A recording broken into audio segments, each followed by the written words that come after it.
Hello everyone, this is part 11 of What If Naruto Had to Prove Himself, and I hope you guys enjoy this video and to like, to subscribe, to share, and check out the playlist, to see more comment down below. Now let's start the intro. They call me a god. They call me a god. They call me a god. Join my membership, the perks are great. It's in the description. Be sure to like and subscribe, it gives me more motivation. Enjoy. Ramen. Posed Naruto weekly. Shikamaru merely quirked an eyebrow before getting up and leaving. Naruto heaved a sigh. One of these days he'd actually have a good answer prepared in advance for that blasted riddle. Oh well, he said, trying to reclaim his good cheer. Ramen's never let me down, anyway. Behind the counter, he saw Ayami begin to reply to his sentiment, but then her eyes drifted past him and her expression morphed into one of startled fear. Without thought, Naruto threw himself to the left. An instant before, the stool he'd been sitting on was reduced to shattered fragments. Standing at the end of his roll, Naruto saw a spider web of cracks in the pavement spreading out from a figure encased in dark ninja gear. The assailant straightened and turned toward him, and Naruto felt a wave of mouse intent ripple over him. He was about Naruto's own size, perhaps a little smaller, with a lean build. If he wore a headband, it was concealed beneath the veil and hood that shrouded his face. The blonde took in all of this in an instant before his training took over. He couldn't see Ayami at the counter anymore, but he knew he had to get this guy away from civilians. And the quickest way to do that was also Naruto's favorite. He smirked. Assassination attempt. Ha, I'm flattered. The ninja dashed toward him. Naruto tensed, ready to jump, but kept his tone light and mocking. People say that's the first sign. He ducked a punch, danced back from a second of international popularity, after all. The other ninja pressed his attack, keeping his target off balance. Rather than trying to regain the initiative, Naruto focused on evading so he could maneuver their way through the street. Still, he continued, I have to say I'm unimpressed. After a couple more near misses he goaded, I mean come on. No poisons. No secret weapons. You're seriously trying to beat me down with your fists. Suddenly Naruto felt a fence at his back unexpectedly. He barely ducked the next punch in time, and the wood behind him exploded into splinters. Whoa. He pitched forward, rolling behind the assassin and hopping back to his feet, scowl on his face. Oh, I get it.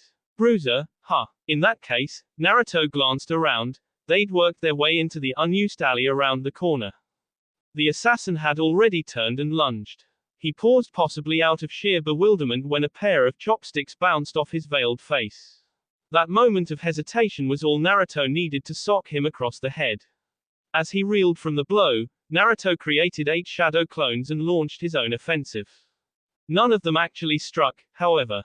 He'd knocked the veil off and the hood back with his blow, so each of him stopped when they saw the head of pink hair. Every Naruto stumbled in shock as the assassin righted himself herself. S.A. Sakura. The original sputtered in disbelief. He couldn't react when his teammate and friend screamed in fury and set a fist into one of the clones, instantly washing the alley in smoke. Sakura, what are you doing? If she heard him, she didn't respond. Another clone exploded, then another. The remainder began to try to dodge, but confusion had slowed their reaction time. Sakura, calm down, pleaded the real Naruto, who was handling himself marginally better than his duplicates. What's wrong? What did I do? What? He was cut off when the last of his clones plowed into him before dissipating, knocking him off his feet. His head hit the dirt and he winced, and when his eyes opened again he saw an incoming fist. Thinking quickly, he planted his hands above his head and did a quick lateral hop on all fours, followed by a back flip out the alley as the ground exploded where he'd lain. Sakura looked up from her crater as he landed, and Naruto got his first good look at her face. It wasn't uncommon for her to get mad at him, but this was unnatural.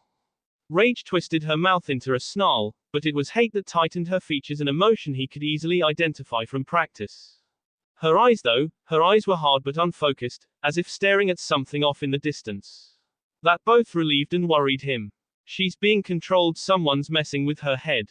Boss. Hey boss, you here? Naruto turned on reflex at Konohamaru's voice. The teen was running down the street past Ichiraku's. He waved when he caught sight of his sensei. Boss. There, look out. Naruto was already twisting to absorb some of the impact when Sakura's gloved fist hit his jawbone. Even minimized that way, the blow still rocked his head around, spun him twice and slammed him into the fence with enough force to crack the boards. Konohamaru hitched. Hey, he yelled. No one treats the boss like that. He sprinted forward, starting into a set of hand signs. Quick as a flash, Naruto picked himself up, dashed over to Konohamaru and plucked him off the ground. Executing a quick spin, he threw a smoke pellet to the ground back the way he came. When Sakura plowed through the far side of the smoke cloud, the tail of a white coat was disappearing over the wall at the end of the street. She tore after it, punching her way through the wall instead of leaping it. A moment or two later, a blonde head glanced out from behind the ramen stand. Concluding they were safe, Naruto released his hold on the squirming teen. Konohamaru loudly protested the instant his mouth was free. What's the big idea, boss? Why are we hiding? We should be fighting that dirtbag we can take, Maybe, but we don't want to, replied Naruto. He winced at the twinge of pain shooting through his jaw. He felt at the bone and decided it was a small hairline fracture, already beginning to heal. That was Sakura, under some kind of mind control. Konohamaru's eyes widened. What? Really? The sound of a distant impact floated through the air, followed by a frustrated scream. The taller man winced at the images his S-clone sent back and shook his head. Where is everybody? He murmured. Why hasn't anyone noticed the disturbance? Probably, 'cause they're all asleep. Naruto turned a blank look on Konohamaru. What? The younger teen shook his head adamantly. No, really. It's why I was looking for you. Everyone's out cold in this whole section of the village, the guards at the gate, civilians in the street, everybody. Naruto muttered a curse. He thought a moment, then said, all right, Sakura could be back here any second. We need to be out of here. Konohamaru nodded and they dashed back into the wrecked alley and vaulted the wall at the end. Where are we going? To find somebody who knows a lot about genjutsu. Snapping Sakura out of it is going to be our best bet to find out more about these guys, whoever they are. He frowned as they darted through a small park, careful to stay close to the trees. Now, who do we ask? Kurenai-sensei. She's probably across town. Kakashi-sensei. His frown turned into a scowl. Who knows? Shikamaru. Konohamaru spoke up. What about Udon? I was helping him study at the Shinobi Archives about half an hour ago. That's not too far away, and he's probably still there. Perfect. Lead the way. Naruto happened to glance down a side street as they dashed past and saw something approaching at high speed. He threw himself to the ground, spinning Konohamaru beside him as he fell. Sakura flew fist first overhead. She landed and spun, but Naruto was already back up. He planted a foot against Konohamaru, who was slower getting up, and gave him a rough shove, using the counterforce to lean away from the first punch. He spun to get his balance back, creating a shadow clone as he went to take the next blow. Sakura plowed through the resulting smoke cloud and began a furious assault. Naruto dodged some punches, deflected others, but he was careful not to give or take any attacks directly. She's faster than before, he realized. Suddenly she spun unexpectedly and jabbed her heel into his ribs. He felt his teeth rattle as he slammed into a storefront. And apparently she's remembered how to kick, he concluded. He got up and frowned, but, wait. She isn't using her super strength, at least not all of it. What's going on? He didn't have time to follow that train of thought. Sakura charged again, but Konohamaru plowed into her from the side, sending her sprawling to the ground. The younger teen wove through several hand signs. Ninja art, leaf malwura. His voice morphed into a yelp as Naruto seized him by his scarf and flipped away him over his shoulder. As he sidestepped another attack, Naruto shouted, I don't want to fight her if we can possibly avoid it.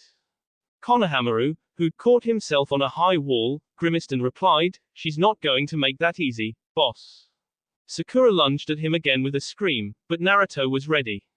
He whipped off his coat and lashed it around her, blinding her. He took one step past her and yanked hard, using her momentum to spin her like a top. She tumbled to the ground. When she looked up again, a dozen Narutos and Konohamaris were scattering in every direction. Arms stacked high with books and scrolls, Udon pressed his back against the door, careful not to drop anything. He'd barely gotten the door open, however, when firm grips found his arms and yanked him back into the room, toppling his pile. Ah, hey, what? Shush, cautioned Konohamaru. He and Naruto set him down behind a desk well back from the window and hunkered down with the pair of clones that had caught everything Udon dropped. A third clone remained near the window, peering out at the street. After a moment, he relaxed. All clear. She kept going. She didn't see us. Udon glanced between all of them, looking puzzled. Sensei, Konohamaru, what's going on? Someone's after the boss, exclaimed his teammate. And they're using Sakura to do it, finished Naruto. We need your help breaking whatever mind control they've got on her. Udon blinked. Once both ninja had explained the situation, Udon had come up with a hunch or two. They'd taken all the materials he'd collected and retreated to a study room further within the archives, away from windows. Now they waited as he poured through docents and records to back up his theory, hunched over a table and mumbling to himself. In an effort to distract himself from his worry for Sakura, Naruto had struck up a conversation with Konohamaru. The teen and his squadmates were still genin, though Naruto knew they were all scared enough to advance. Konohamaru had actually already been offered the chance for promotion, but he turned it down because he refused to make chunin at an earlier age than his idol, something that caused Naruto no small amount of pride. Udon and Mogi had followed suit, but the three of them still participated in every chunin exam practice, claimed Konohamaru, for the real thing, which by his timetable would be the one next month. It felt good to get up to speed with them again. Everyone had been surprised when Ebisu himself handed Naruto the transfer slip, said he'd taught the third's honorable grandson everything he could, and he trusted Naruto to cover the rest. Unfortunately, the timing was poor. They'd gone on maybe 3 missions as a team before Naruto had been pulled from duty for his lessons. Rather than complain about it, his team surprised him by following his lead. In a manner of speaking, between missions the Hokage attached them to, they each sought their own lessons from a lot of the same people teaching Naruto. Udon, for example, had been learning to specialize in genjutsu from people like Kurenai and Shikamaru, which is what brought them here now. Konohamaru had gone straight to Iruka and Kakashi, the bosses, and Mogi had been training to be a medic under Ino and Sakura. Naruto shook his head firmly. No use worrying about her until they knew more details. He focused in on something else he was curious about instead and asked, "Hey Konohamaru, what's the deal between you and Mogi now, anyway?" The question caught the younger teen off guard. He blushed and stammered, shush she. Found it, exclaimed Udon. Their conversation forgotten, the 2 other ninja hurried over to him. The Narutoshippuden clan. He tapped the page and sniffed. I heard about them from Kurenai-sensei. They're a mercenary clan that holds no particular ties or loyalties, that way they can work for anybody. Naruto Street USD the information on the page carefully. You sure it's them? Udon's glasses slipped as he nodded. Adjusting them, he explained, it was the sleeping agent Konohamaru described that tipped me off. A drug, not genjutsu, so it can't be dispelled. Very effective but from all appearances harmless. The Narutoshippuden consider all life valuable, read Konohamaru. Consequently they never take it without proper compensation. The brainy teen nodded again. They're master druggists who'll gladly pay for money but no more than they have to. They knock out innocents and even minimize risk to themselves by attacking indirectly. They keep their own operatives out of danger by discreetly drugging a third party, usually someone their target is familiar with, and using them to do the dirty work. Sakura, growled Naruto, eyes gleaming fiercely. Well, Udon shifted uncomfortably. In this case, why yeah. Konohamaru broke the silence that followed. So, how does their mind control work? He asked. Naruto shook himself out of his angry musings and paid attention. Udon blew out a breath and reached for another book. Right. Their latest known method uses a combination of a hallucinogen and genjutsu. The drug breaks down resistance to suggestion by temporarily disrupting the capability for cognitive thought. The genjutsu supplies a delusion to the victim's mind that causes them to attack the target, such as the appearance of a hated enemy or a concentrated sense of betrayal. Naruto frowned and mulled the words over a bit. So, he began slowly, the drug disorients you, and the genjutsu directs you to do what they want. Which is to attack your buddy, cause he looks like a bad guy. Finished Konohamaru. Basically, yeah. Naruto grimaced, wondering who Sakura thought she was attacking and growing more unsettled at each candidate. Can it be dispelled? Udon thought carefully before answering, taking his glasses off to wipe them. Well, the genjutsu can be dispelled in the earliest stages, but since the hallucinogen is still affecting her, it would be too easy to reslish. We haven't developed an antidote to the drug yet, but it wears off on its own eventually anyway, dissolving harmlessly without trace. When that happens, the genjutsu becomes a simple thing to break. Sometimes it fails all on its own. He paused, flipped a page, grimaced and shook his head. The biggest problem is that the drug gets more effective over time before it expires, not less. A victim becomes more and more convinced the delusion is their own real perception, which makes it harder to disrupt and more determined to accomplish the mission. He hesitated, nudging the bridge of his glasses and looking uncomfortable. In other words, Sensei, the longer we wait, the harder Sakura-sensei is going to try to KO you. Konohamaru turned to his sensei as that sunk in. Hard-eyed, Naruto seemed lost in thought for a long moment and didn't speak. Boss. You said they could reslish the genjutsu, Naruto said suddenly, looking right at Udon. How? Do they have agents nearby? They heard the sound of a distant crash, followed by several muffled noises. The younger teens glanced around nervously, but Naruto spoke sharply. Udon. Udon jumped. Oh. No. They use a remote transmitter. His eyes widened, which would have to be planted somewhere in the village. Konohamaru brightened. Perfect. We find the transmitter and we. He was interrupted when the door to the room exploded. The shower of splinters even reached them more than 20 meters away. Naruto reacted instantly, dumping the table on its side and yanking his two students down behind it with him. It was a wise course of action. A hail of shuriken followed the wood chips, embedding in the tabletop and the wall behind them. Nothing more happened for a moment. Konohamaru began to peek up over the edge, but Naruto caught him and pulled him back down, shaking his head before forming a hand sign.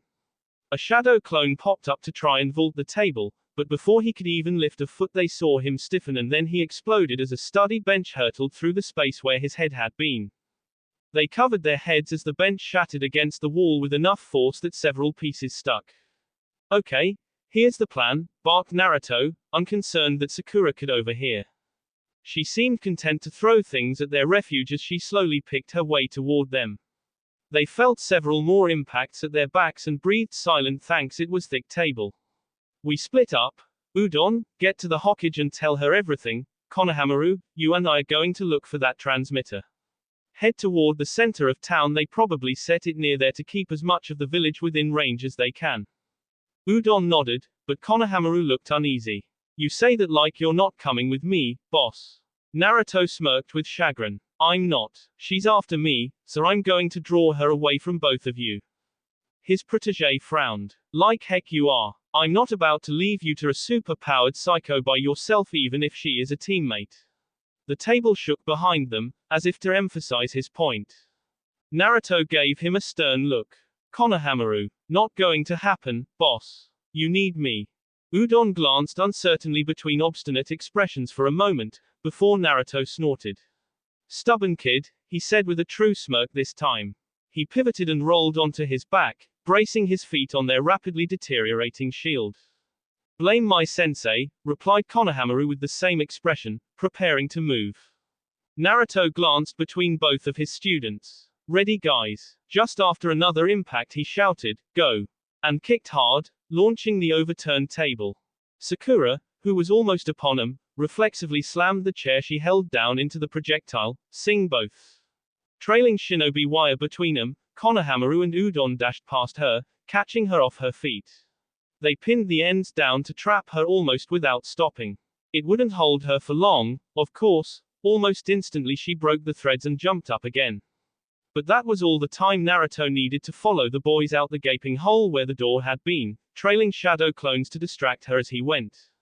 They failed to fool her this time, though. They'd nearly made it outside when Naruto caught her reflection in the glass and yelled a warning. They scattered as the entire front desk forcibly exited the building. Where are the receptionists? Naruto, who'd leapt up to hang from the ceiling, opened his eyes after the shower of broken glass just in time to see Sakura flying through the air toward him. He leaned back, trying to flatten himself against the ceiling. Her fist passed an inch in front of his nose and he thought he felt the tingle of chakra exertion. He was sure of it a moment later. She missed his head but caught the long tail of his coat hanging down. Yelping in surprise, he was yanked off the ceiling and flung to the ground, where he bounced off his head and tumbled out of the building. He struggled to his feet, shaking his head to clear away the stars. He saw Konohamaru trying to engage Sakura. When she merely shoved her way past him, he resorted to sping her. Seemingly in irritation, she lashed out at him with a foot, sending him flying back into the archives building. Naruto saw Udon move to intervene then, but he caught the boy's eye. No, Udon, get going. Konohamaru and I can handle her. The brainy teen only hesitated a moment before taking off down the street. Sakura was on her feet and approaching again. Naruto shuddered when he saw that her face looked darker yet and her pupils had disappeared entirely, but he set himself carefully, ready to try something. She assaulted him again. He bided his time, and when she threw a high kick he pounced, seizing her foot and shoving it roughly away. As she stumbled, he put 2 fingers to the small of her back and gathered chakra. Release, he commanded. He felt a surge of energy and a subtle mental shift and knew he had succeeded. Before he could do anything else, however, he noticed almost subconsciously something out of place.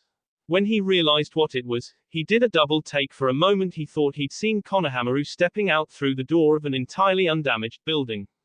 But the fresh wave of malevolence pulsing through the air distracted him, and when he looked again the structural carnage still filled the street. Not that he had long to look. Hands like iron pincers grabbed the shoulders of his coat and hurled him down the street. His bouncing roll ended on his back and he saw Sakura pouncing to pin him, but she had to recoil when a curtain of leaves blasted through the air between them. Naruto glanced to the right and saw Konohamaru grinning with an outstretched hand. The taller man chuckled as he got to his feet. Thanks. Guess you could come in handy after all. The 2 of them ran down the street, but before they turned the corner Naruto threw one more troubled look back toward the leafy storm. The process was long and tedious. Naruto assumed the transmitter would be well hidden, and it was difficult to search for it while constantly watching over their shoulders for attack. Despite their best efforts they weren't very effective at either task. They had several more encounters with Sakura, each sooner than the last, and each time it became harder to shake her. Naruto made several attempts to break through to Sakura herself, to no avail. Reasoning, pleading, evoking memories, it was like she didn't even hear his words, which was likely. In fact, progress was just the opposite in that regard. Naruto was horrified to see Sakura begin to actively attack Konohamaru. The younger teen had been instrumental in dealing with Sakura in a non-violent manner primarily because he was largely ignored. Now that he was actually at risk, though, Konohamaru was a talented young shinobi, but not yet as proficient a fighter as Naruto or Sakura and definitely not as resilient. He was, however, just hard-headed enough not to realize this and put himself in harm's way regardless. The net result forced Naruto to stay on his toes even more to keep either of them from sustaining serious injury. The effort was difficult and draining, especially as his frenzied teammate pulled out more and more of her arsenal. At their most recent encounter, the development Naruto had feared most finally occurred. Konohamaru took a grazing blow that had cramped up his leg terribly, and Naruto knew Sakura had delved into her medical jutsu. Those, he knew, had the greatest potential for causing severe and possibly irreparable damage to Konohamaru if not to himself. They turned yet another corner onto yet another street filled with unconscious pedestrians and shop employees. Naruto grimaced. Just who are these Narutoshippuden guys? He was quickly running out of options, because logic dictated a series of impossible choices. He should split off from Konohamaru, but now that he wasn't certain to be the only target, that tactic might spell the kid's doom.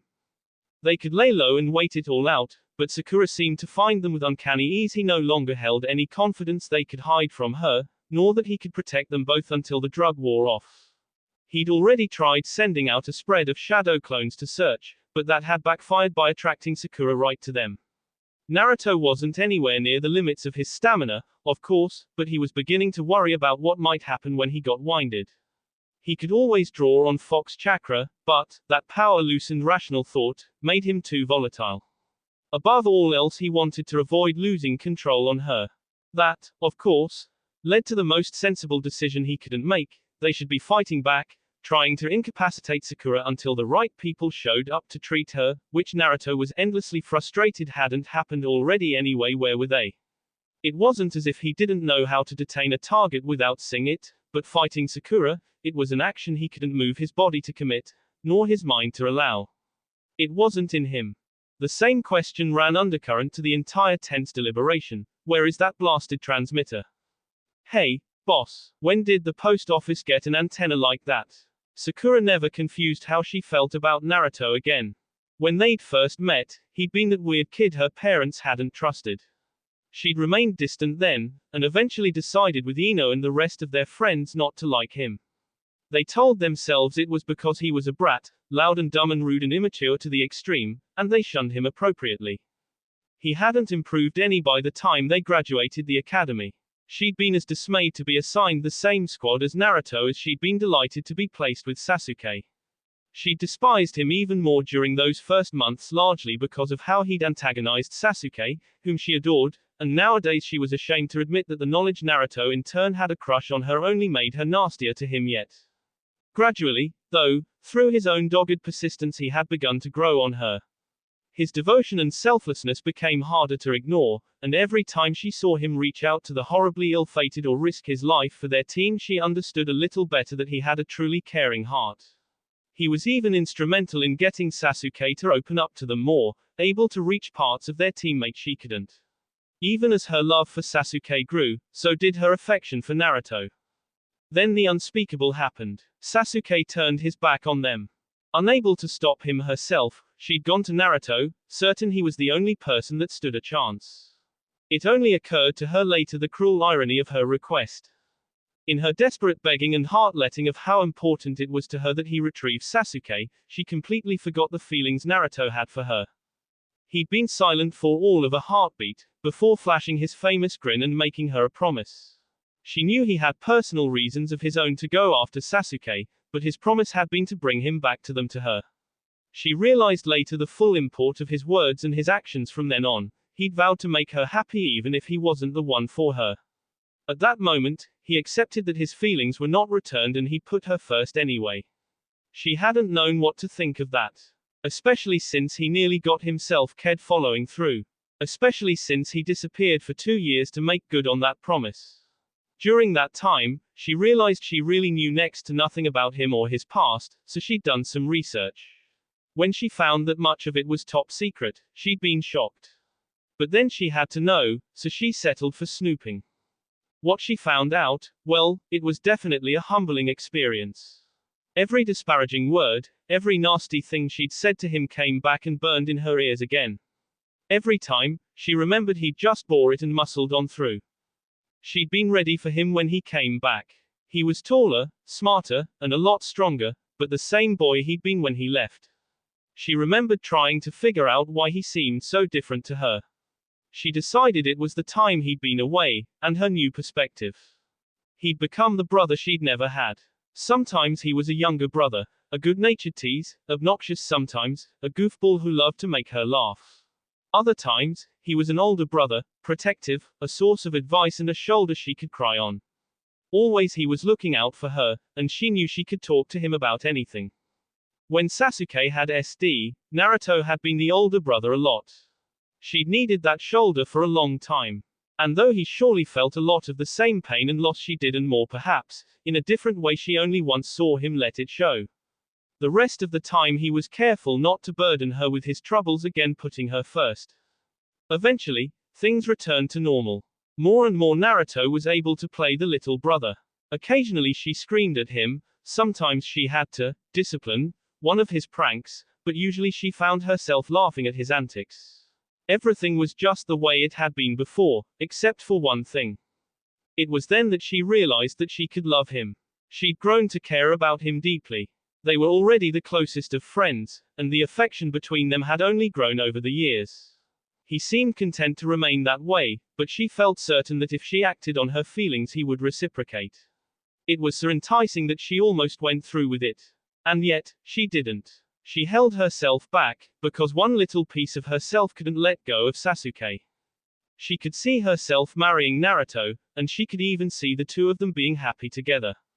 But as long as that corner of her heart belonged to Sasuke, she knew she could never give it all to Naruto. To give anything less than her everything in marriage just seemed wrong, and it felt all too much like it would be the ultimate in a long line of injustices dealt against him. Despite how much she wished it could be, she decided not to reveal feelings that should not be returned. It was then, taking the metaphorical step back as she did, that Sakura finally noticed something very interesting. Hinata, the raven-haired girl, had already given her whole heart to Naruto. Sakura saw as much in the way she looked at him and the way she spoke to him. And the more Sakura thought about it, the more she talked with Hinata and learned about her, the more she realized that the other girl understood a part of Naruto that she herself could never really know. Hinata had much deeper grounds to connect with him, to need him, to appreciate him, to love him. Maybe it was because her own fairy tale love had never come to pass, that Sakura decided she would make certain Hinata got hers. She watched the two of them carefully. Hinata was too timid and self-doubting for her own good. She would never even let her feelings show, let alone make the first move, and Naruto may have held her heart, but he had no idea he did. Well, perhaps that wasn't quite true. He was beginning to warm up to Hinata, to notice her a bit more, but he didn't seem to grasp the depth of the connection between them yet. Regardless, Sakura decided to bump their relationship along. Consult with one little sister, pilfer one diary and make one delivery, and it was done. Just like that, the two of them clicked like she knew they would. She watched their relationship blossom and swell, proud of the fact that, for once, she had been able to do something truly meaningful for Naruto, and for Hinata besides. Eventually, though, Sakura found she had to turn away. The sight of their happiness was too much to bear, because it reminded her of what she could have had, first with Sasuke, and then with Naruto. It was hard, but she convinced herself she had done the right thing and resolved to continue wishing them the best.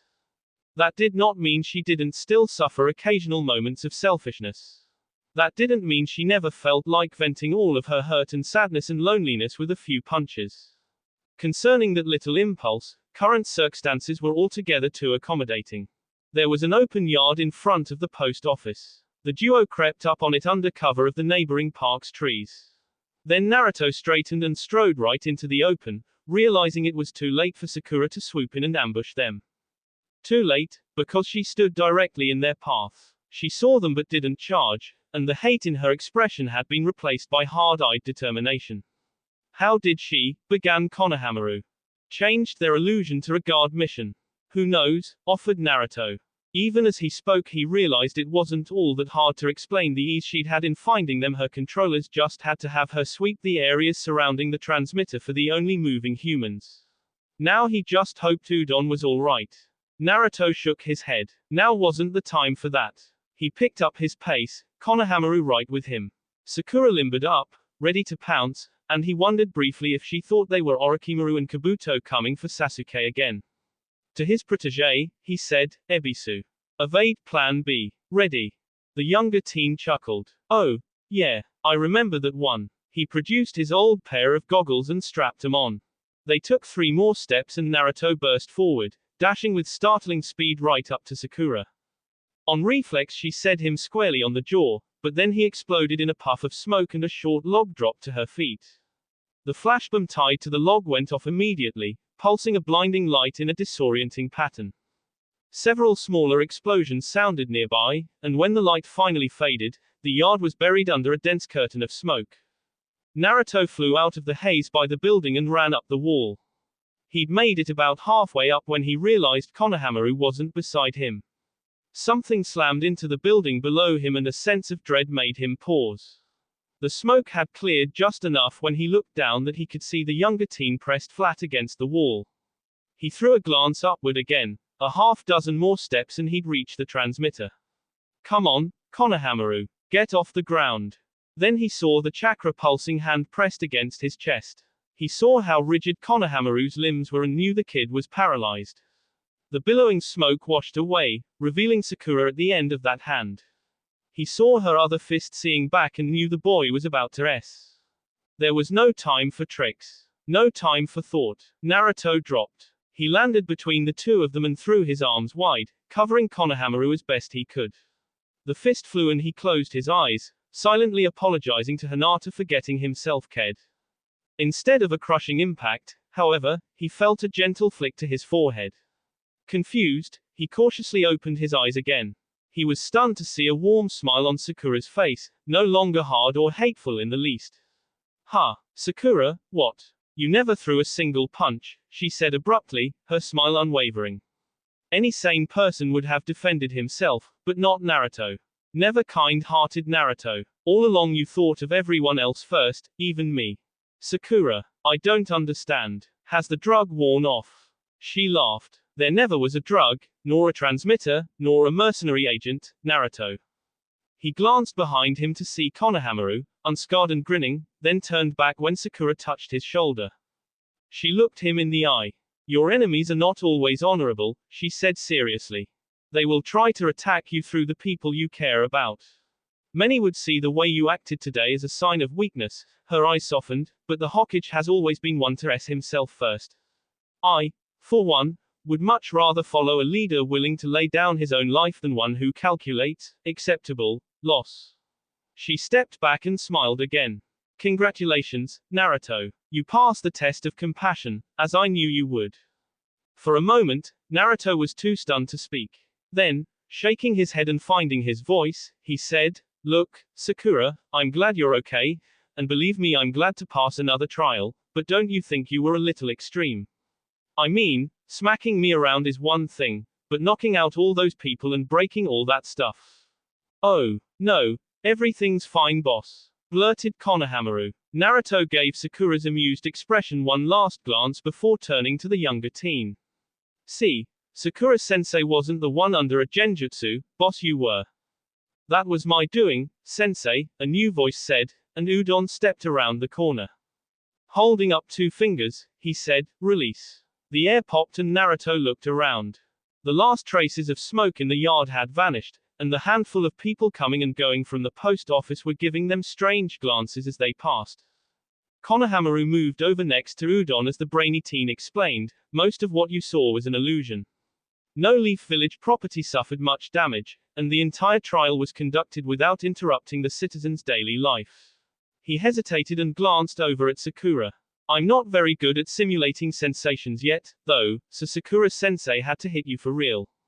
Naruto threw a look her way, but then focused on his students again.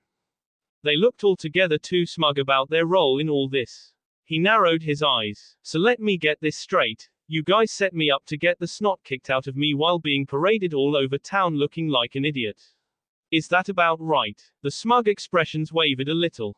With a dark chuckle, he cracked his knuckles and said icily, "Well, since you've done me such a favor, it would be unfair not to repay you.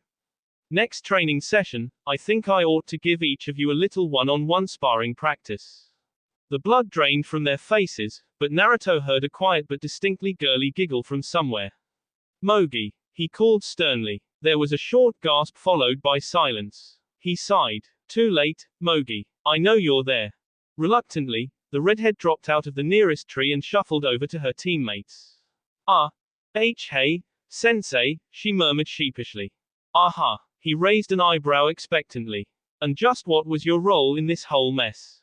Well, she began nervously, "Someone had to keep innocence clear," she pursed her lips, then added lamely, "and keep track of you guys for Sakura-sensei." Naruto ground his teeth and gave his 3 fidgeting students an unnerving stare for a moment before saying calmly, "Forget sparring. You 3 are taking the bell test again." 3 pairs of eyes grew wide as saucers. Udon looked like he wanted to faint. Mogi outright screamed in horror. Konohamaru put on a shaky smile and stammered, "Why, you're just joking, all right, boss. Why, you wouldn't really."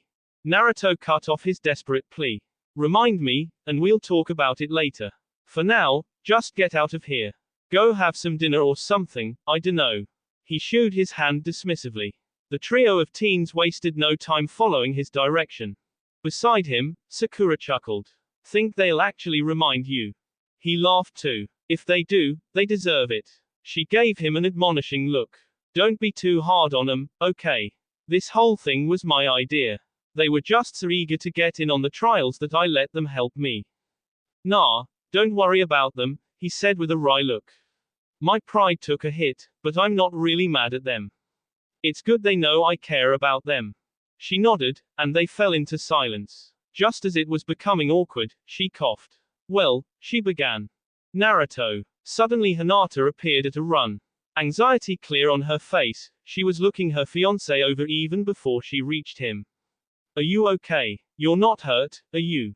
She pawed through his hair as she spoke, then seized his arm and turned him so she could see his back. Taken completely off guard, Naruto stammered, Hinata. No, I'm fine. She ceased her examination and threw an angry look at the other woman. Sakura. When Mogi told me your plan, she didn't tell me you were going to be so rough with him. I tried to stay out of it, but even for a trial you went too far. Now even more surprised and embarrassed, Naruto tried to calm her down. And no, Hinata, it's okay, Sakura just. But Sakura gestured for him to stop. She looked Hinata in the eye and spoke gently. I'm sorry, she said. I know I was too harsh, and I'm sorry I didn't tell you. But I needed to be. She dropped her gaze for a long moment, before glancing between her two friends. I think I'm ready to quit being selfish. I think I'm finally ready to truly wish you both the best. Neither person responded for a moment. I see, Hinata murmured eventually, feeling guilty for her outburst. Sakura noticed the mood she created and spoke quickly. Look, I didn't mean to be a wet blanket. I'm fine, really, and I'm happy for you. She turned to her longtime teammate. You should be celebrating, Naruto, you're almost done with the trial by leaves. Go spend an expensive dinner with your wife-to-be, she said, winking impishly as she turned to go. Naruto stopped her. Sakura, hold on. You're going to visit him now, aren't you? I said I'd go with you. He glanced at Hinata, but she nodded distractedly. But the pink-haired woman wouldn't hear it. Naruto, I said I'm going to stop being selfish. The blonde man was just as adamant. Sakura, he spoke in the same tone, I said I'm going with you. He shook his head and offered, it's been a while since I went to see him anyway. I'll walk Hinata home and meet you there. Sakura glanced at the raven-haired woman, but Hinata was lost in thought and didn't protest. She guessed what her friend was dwelling on and decided she could use the time.